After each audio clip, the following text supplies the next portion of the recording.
Hey everyone, Matt here from Ducks Running, and today we're going to do a comparison review of the ASICS Gel-Nimbus 26 and the ASICS Gel-Cumulus 26. Now, these two are the standard neutral daily training shoes within the ASICS lineup. One is the more premium cushion version, and the other one is the more standard of the two of them. There is a $20 difference, with the Nimbus costing about $20 more. So what the hope of this video is to help you figure out, if you're interested in either one of these shoes, which one might be better for you. So let's start off with the specs first. The Nimbus 26 is coming in at 10.7 ounces for men's size 9, 9.3 ounces for women's size 8. Cumulus is coming in at 9 ounces for men's size 9, 7.8 ounces for women's size 8. Stack height wise is 41.5 in the heel over here and 33.5 in the forefoot for an 8mm drop with the Nimbus 26, and the Cumulus 26 has a 38mm heel and a 30.5mm forefoot for an 8mm drop over here. So similar drops, but slightly more stack height over in the Nimbus. The midsole foams are actually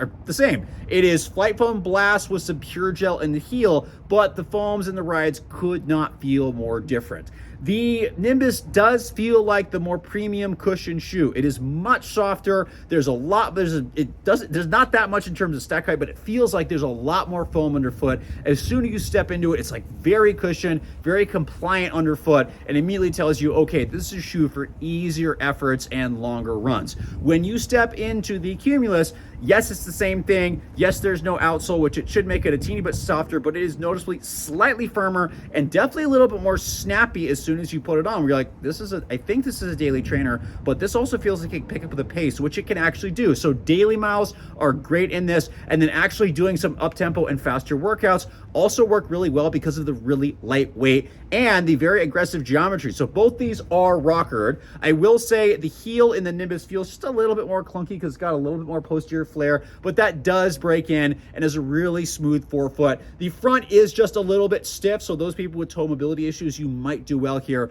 The geometry over here in the rear foot for the Cumulus is actually smoother, which I'm really happy. ASICS, you're doing better with heel bevels, but very nice smooth heel bevel that transitions into a little bit more flexible forefoot, but there is a lot of toe spring and a large forefoot rocker, much larger than the Nimbus, at least it feels like, over in the Cumulus. This also makes it feel a half size smaller for me, and it took a while for the upper break in. Now, after about 30 miles, it's mostly fine, but make sure you try the Cumulus on before you buy it, just because that fit might change a little bit for you, but it rolls pretty aggressively off the forefoot. So when you're running faster, it actually feels really good. It's not a true race shoe. I think there's some other race shoes that might be better, but if you just want a shoe that can handle daily training and some faster efforts, the Cumulus is definitely a really great option for that and improves on the prior version, which was just a teeny bit clunky in the heel, and now it just rolls a lot better. So greater for daily training and workouts. Nimbus is better for doing longer runs and easy runs. It's not a great option to try to pick up the pace. In terms of durability, both them are actually very different. Where the Nimbus has been really durable. I've got 50 miles in my pair and there's barely any wear. The Nimbus, this is my right shoe. I'm actually wearing the left one right now. The exposed outsole is wearing pretty quick. So I'd say this fairly average durability, especially if you're someone like me, kind of grinds through outsoles. Nimbus is the one that definitely you're gonna get your money's worth, where the outsole is really good and holds up for a very, very, very long time. Hoping I could maybe get a 100-mile review, but we'll see with the number of shoes that I'm lucky enough to be able to test. In terms of stability, the Nimbus is a neutral shoe. That's what it's listed as. It is a very neutral ride. There is some very mild sidewalls. The sole is definitely wider, but for the most part, because of how soft it is a neutral shoe. Cumulus is a little different. There are significant sidewalls in the heel, so if you need some guidance in the heel, it actually provides a really centered ride. Once you get to the midfoot, forefoot, the midfoot is not bad, and just mostly because of how good the heel is, and the forefoot is fairly neutral and rolls really, really nicely. But if you need some heel guidance, like I said, those sidewalls in the heel are pretty massive. So between needing some guidance, the Cumulus is gonna be a little better. If you don't like sidewalls, Nimbus is gonna be a lot better. Fit is also pretty different in terms of the fact that, believe it or not, there's actually a little bit more width over in the Cumulus, whereas the Nimbus fits very normal. Both of them have a slightly tapered toe box, which I'm definitely noticing.